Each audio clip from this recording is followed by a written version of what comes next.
Has there ever been a device better at making people in the media look like they don't know what they're talking about than the upcoming Google Pixel Foldable? Maybe we're going to call it the Pixel Fold. Maybe it's the Pixel Notepad. This thing has been rumored now for like over a year. We've seen its code name mentioned in Android developer previews, betas, so forth and so on.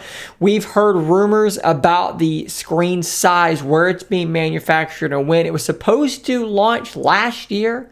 Then it was pushed into this year. We now have news coming from the elec.net, or actually the LEC. I read that incorrectly. No, it is the elec, but their URL is the lec. That's confusing. Anywho, we have news coming from this website, which I've never heard of, but I can back them up with another source. Google has postponed the launch of its foldable smartphone. Now, the other source that I can kind of cite, so I have two different, kind of ways to look at this, is from a guy named Ross Young, 25 years experience in the display industry, CEO of Display Supply Chain Consultants, and he tends to be right on a lot of these sorts of rumors, and he did in fact tweet, hearing from multiple sources in their supply chain that the Google Foldable launch was delayed until next spring. That is a great big bummer, because as you guys know that watch this channel, I've been very excited about a Pixel Foldable coming out, primarily because, as you see in the image here, the screenshot that he shared, the mock-ups of it, based on what we know about the device, have the device being a bit wider than the Samsung Z Fold devices, and that is something that I'm definitely into seeing. Now, the second part of this video, if you guys thought you knew exactly how nerdy I was, perhaps you may have underestimated me, because if you dig into this article from the elec or the lec, depending on if you're reading their URL or their banner up top, the Pixel Notepad was meant to have a 7.57-inch main display and a 5.7-inch secondary display.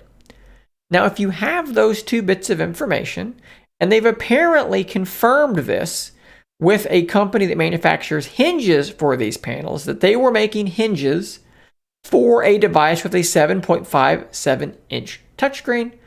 These numbers seem to be backed up by some other sources I have seen.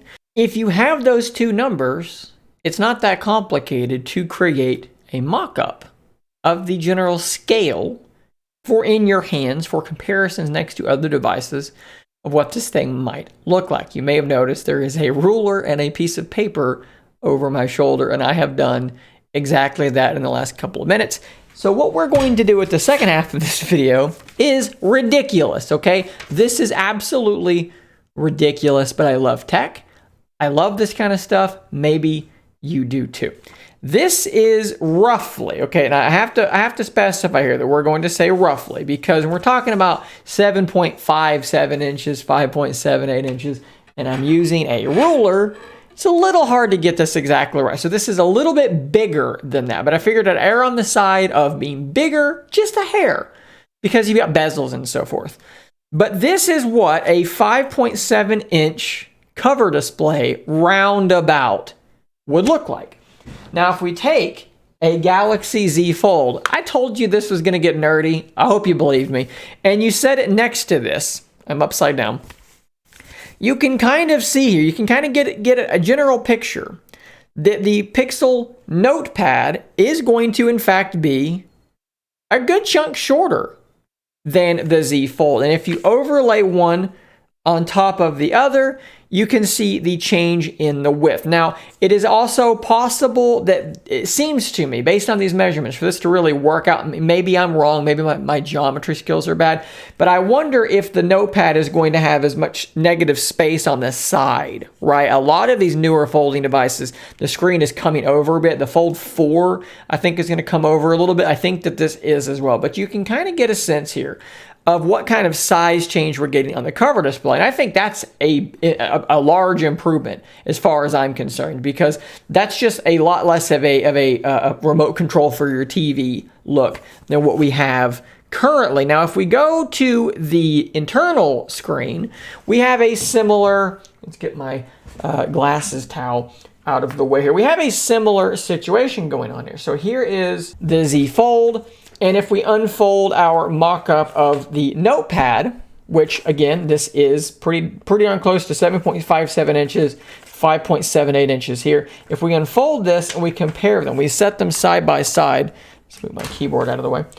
You will see again, of course, it is shorter, but it is also wider. If we line that up, you can see where the overlap is. This is much more in line with the not OnePlus. I'm wishful thinking. The Oppo Find N, much more similar to that. So again, shorter and wider. If we rotate the Z Fold around, at that point it is wider than and shorter than. So it's kind of going to be in between the experience of having your Fold as it normally is versus having it rotated. So we're not quite landscape when we open, right? Like it's not quite that far, but it is much closer. And then of course, if you rotate it this way, I mean, it's almost a square, basically 5.5 inches on either side. It is almost a perfect square, which is a little bit of a weird aspect ratio if you kind of think about it. But the fact that it's wider to me means that you can just open the thing up and split screen two apps side by side, and theoretically